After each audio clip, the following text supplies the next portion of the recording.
North Korea is issuing a new warning to the United States after a week of pretty tough talk coming from the Trump administration. On Thursday, Pyongyang, that's the seat of government in North Korea, warned of a super mighty preemptive strike. At a news conference with Italy's prime minister, President Trump would not respond to questions about the mental health or mental state of Pyongyang's young leader, Kim Jong-un. But the president did comment on supposed progress the U.S. has been making in the region. As far as North Korea is concerned, we are in very good shape. We're building our military rapidly. A lot of things have happened over the last short period of time. I've been here for approximately 91 days. We're doing a lot of work. We're in very good position. I have great respect for the president of China. As you know, we had a great summit in Florida and Palm Beach, and got to know each other, and I think like each other. I can say from my standpoint, I liked him very much. I respect him very much, and I think he's working very hard. I can say that all of the pundits out there are saying they never have seen China work like they're working right now. Many coal ships have set back. Many other things have happened. Some very unusual moves have been made over the last 2 or 3 hours, and I really have confidence that the president will try very hard. We don't know whether or not they're able to do that, but I have absolute confidence that he will be trying very, very hard. To add to our conversation, I want to bring in the former U.S. ambassador to South Korea, Christopher Hill. He is now dean of the Joseph Korbel School of International Studies at the University of Denver. He comes to us via Skype. Ambassador and dean, great to have you with us. I want to ask you about the Time Magazine Influential 100 in a second, because you wrote a profile of Kim Jong-un there. But I first want you to address what the president said today, that there are moves that the Chinese are taking that they've never taken before that ought to offer those experienced in this region some sense of encouragement that China really is engaging in a way it hasn't before. Question one, is that true? And secondarily, what moves have you seen, if it's true, that really matter?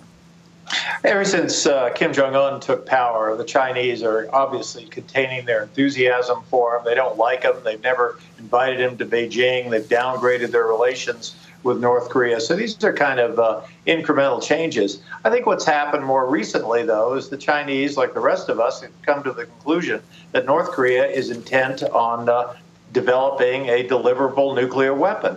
And I think the Chinese have finally grown to understand that this is something that no American president can tolerate. So I think they're trying. The question is, what are they doing, and whether they're going to be successful? Because so far, we have a North Korean leadership that seems to be undeterred from its mission of creating a deliverable nuclear weapon that can somehow not only threaten its neighbors, but also implicitly threaten the United States and cause the United States and South Korea and Japan to somehow not have a solid alliance. So this is a work in progress, to put it mildly. When the president talked about coal shipments being reversed, what is he talking about? Does that catch your ear in a particular way? And also oil is a part of this equation, too, from China to North Korea, is it not? That's correct. These are issues the Chinese have agreed to do for a long time, and now they're finally starting to do them. They announced that they would not purchase any more coal shipments from North Korea a couple of months ago. And more recently, there was a dramatic little incident of a North Korean ship full of coal being turned back to North Korea. So that's a good sign. Now, of course, China may be importing less coal overall. And in fact, if you look at overall Chinese-North Korean trade, they've been trading a lot with North Korea. So it's a little too early to be declaring victory in terms of working with China, but it's clearly the right strategy. And the president seems enthused. And so that's a good thing. Now, Kim Jong-un, the leader of North Korea, is on Time Magazine's list of the most 100 influential people of the year. And you actually wrote the profile of Kim Jong-un, and I want to quote one part of that.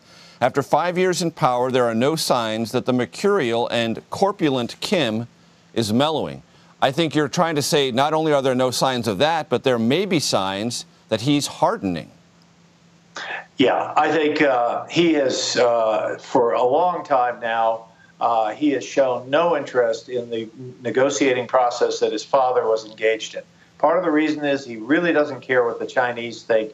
He certainly doesn't care what we think. So these tests of nuclear weapons, of missiles, it's not so much testing the Trump administration. You know, it isn't always about us. It's really about testing military systems. And he has really accelerated that process. And certainly that display he put on last weekend in that parade suggests that it's a regime that is pretty much going forward as fast as it can to threaten others with nuclear weapons.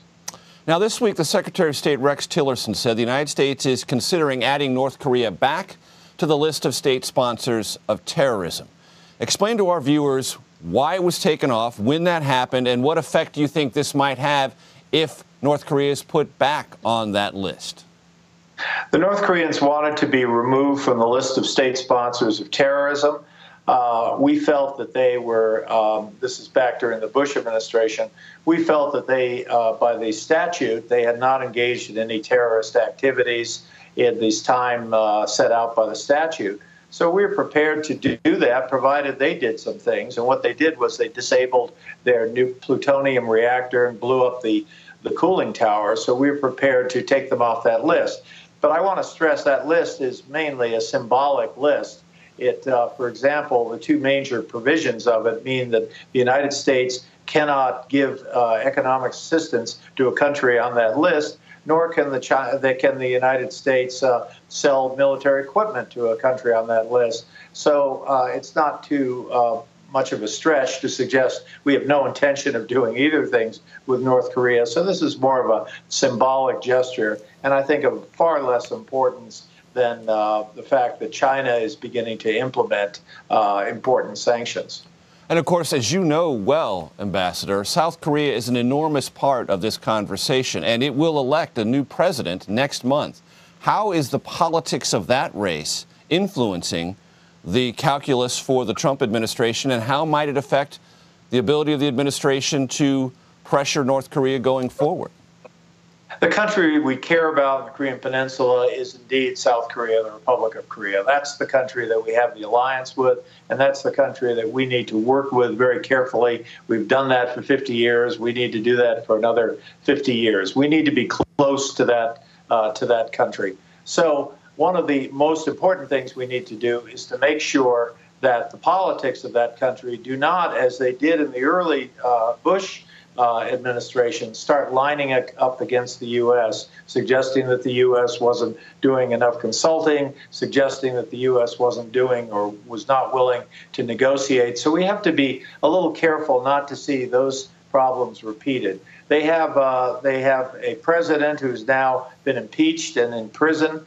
They have two candidates, one of whom is kind of or somewhat not pro-American, I can put it that way. The other is closer to the United States. And so it would be in our interest to keep the United States out of the presidential campaign and not allow forces that are kind of anti-U.S. or feel that the U.S. kind of lords over Korea or doesn't really pay attention to what the Koreans think. We need to make sure that that doesn't happen. And so I hope we'll have the wisdom from this new administration in Washington to deal with that. Ambassador Hill, this is an important conversation. You've advanced it for me and for our audience. I thank you very much for your time, and we'll talk to you about this again. My pleasure.